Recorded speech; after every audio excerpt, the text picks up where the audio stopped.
Hello hi welcome to my channel. ఇవాళ ఈజీగా చేసుకుని ఉసిరికాయ పచ్చిమిర్చి పచ్చడి చేసుకుందాం. ఉసిరికాయలు తడి లేకుండా తుడుచుకొని పక్కన పెట్టుకోవాలి.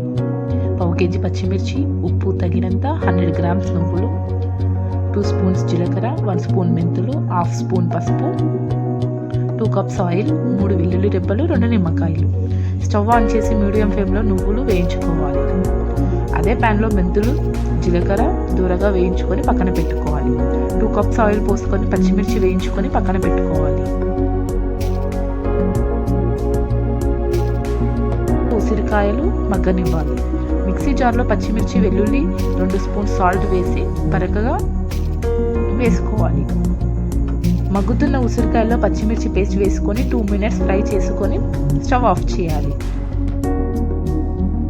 పోపుకి ఆయిల్ వేసుకొని హీట్ అవ్వగానే జీలకర్ర, ఆవాలు వేసుకొని ఎండుమిర్చి, దంచుకున్న వెల్లుల్లి, పసుపు, ఇంగువ వేసుకొని స్టవ్ ఆఫ్ చేయాలి. ఉసిరికాయ చల్లారాక నువ్వుల పొడి, జీలకర్ర, మెంతుల పొడి వేసుకొని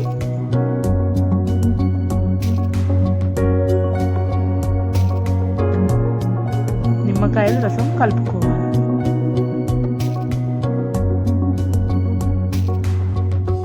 పోపు వేసుకోవాలి. అంతే అండి, ఎంతో రుచిగా ఉండే ఉసిరికాయ పచ్చిమిర్చి పచ్చడి రెడీ.